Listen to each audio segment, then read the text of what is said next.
The Ukrainians are asking for $50 billion. The Europeans have already kicked in $50 billion in the latest round. So we'd be matching the Europeans. It would keep the Ukrainians in the conflict another 2 years. I guarantee you Putin can't survive that. And the bottom line is $50 billion. Yeah, it's a lot of money, okay?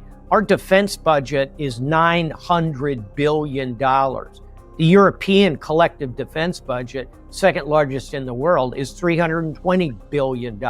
So can we find $50 billion, please, to stop this challenge in Europe? I think we can, and I think we need articulate spokesmen to get out and talk about it. We have this conflict in the Ukraine. I'd like you both to chime in on this. In 1994, the Ukrainians gave their nuclear weapons up. President Clinton said, we're going to give you security guarantees, but you got to give your weapons up. They decided to give their weapons up. I think we had something called Operation Porcupine there for a while, where we were supplying them with lots of deterrent-like weapons. What happened, guys? What happened? Did we slow down the arms? What happened to Operation Porcupine? And now make the case to the American people why we need to be supplying them. This is sort of like a Lend-Lease from the 1940s. Make the case. I'll take a crack at that. I think the large case of why we need to be supplying them is that this is and that's an argument that's been made, but this is a conflict and aggression in the region that if it goes unchecked would be like a contagion and disrupt Europe in ways that we as Americans will be paying for. Maybe not in 2 years, maybe not in 3 years, but certainly within 5 or 6 years. European stability, European economic stability is the same as American stability. And then, briefly, how did we get here? I think, just through a certain degree of complacency. It's been a very, very long time. There's been a land war of this size in Europe. And I think for many Americans, and certainly for many Europeans, it seemed unimaginable up until the very moments and hours before Putin launched his invasion. Can I just add, and Anthony, you're the macroeconomist here and global investor, but we don't have to imagine what it would be like if we allowed Russia to simply sweep across Ukraine and take it. There would be knock-on effects, and the global economy would suffer significantly. And again, we don't have to imagine it because we saw all this happen in the late 1930s when we failed to stand up to Nazi Germany. We failed to stand up to the Imperial Empire of Japan.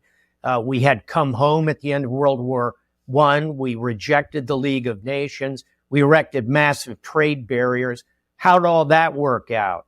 Well, you can drop a plumb line to the Second World War, 80 million dead, and the consequences of ignoring a festering problem like this are pretty clear in history. Okay, so listen, guys, one of the reasons why I wanted to have you on, that's about as articulate of a list of reasons why we have to be in the conflict. And so, not to make this political, but why can't we get that out there more? Why can't we get out there that the notion of 5 to 7% of our military expenditure without the loss of American soldiers, servicemen and Marines, et cetera, to put a hurt on a group of people that we know is expansionist? What am I missing? Can somebody chime in? Because obviously I'm a failed political apparatchik. I got to stick to business, but you guys know politics better than me. What am I missing? Why have we not been able to make this case successfully to the American people? I think sometimes if you look at the history of American politics and particularly American interventions, we and our system of government lends itself to more short-term decision making. We think in 2-year election cycles. I don't say that to be pejorative. It just is how it is. So trying to convince the American people, hey, we need to do this so that in maybe 5, 6, 7 years, we haven't seen Europe go the way it went in the 1930s, and then we have to cross the Atlantic and intervene. It's sometimes more difficult to connect those dots, and particularly at a time when we're coming off of 20 years of war in the Middle East. So the American people are smart, and I think they can connect those dots. And the one thing I would add that makes it sort of unique is that I think national identities are often formed by national antipathies. So there's nothing more American than knowing that the Russians are up to no good. So we get this one in a way we wouldn't maybe if it wasn't Russia invading Ukraine. But still, it's, as we're saying, it's an uphill fight to keep people focused on this conflict outside the 2-year mark. I would only add to that, and Anthony, you're the master strategic communicator, truly. It's a skill you have. Well, ask Donald Trump about that, James. I don't know. I got fired that's after your 11 badge. days. That's your badge of honor. Yep. But the point is, the White House, the current White House, needs to be pushing this more into the conversation. Needs to get more surrogates out talking about it. And the point you made a moment ago, which neither Elliot nor I did, but you're right to bring it up, is how small the cost is here. The Ukrainians are asking for $50 billion. The Europeans have already kicked in $50 billion in the latest round. So we'd be matching the Europeans. It would keep the Ukrainians in the conflict another 2 years. I guarantee you Putin can't survive that. And the bottom line is $50 billion. Yeah, it's a lot of money, okay. Our defense budget is $900 billion. The European collective defense budget, second largest in the world, is $320 billion. So can we find $50 billion, please, to stop this challenge in Europe? I think we can, and I think we need articulate spokesmen to get out and talk about it. I'm going to test something on both of you.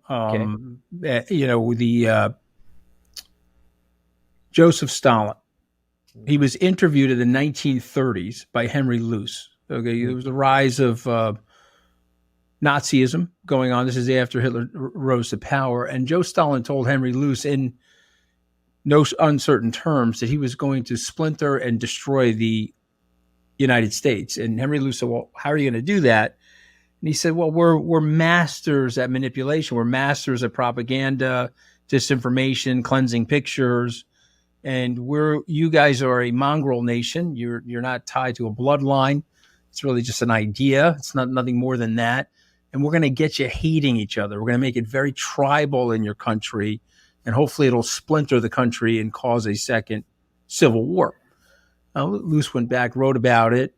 Didn't happen. Our grandparents happened to love the country. They got here as immigrants. Then the war started. It galvanized the country. And there was one piece of weaponry, though, that Joe Stalin didn't have, and that's social media. And so you guys know there are server farms all over Moscow that are pumping out toxic information into the West, France, UK, US. You write a little bit about the AI stuff that goes on in 2054. Is Joe Stalin right? Can he help? Can the Russians? We've got tribal issues without the Russians. Can the Russians and their propaganda, and the Chinese with their propaganda, put a hurt on this beautiful idea known as America? I worry about it deeply. I do not despair about it. As Elliot said a few minutes ago, the American people, given time, will figure this out. And in terms of social media, the social networks, yes, it is a new lethal weapon. And of course, Putin is taking a direct page out of Stalin. Putin is watching what China is doing to a lesser degree at the moment, but he is seeking to divide us. And I think it will take some hits. We'll feel the pain. As you said, it'll put the hurt on us. But I remain cautiously optimistic. And in the end, 2054 is a cautiously optimistic book, because all these technologies, from the printing press to electricity to today, artificial intelligence, all of them have potential for both good and evil. I'm going to bet on America. And I always say to my European friends who say, what the hell is going on over there? I say, give us a few more years. Don't bet against us.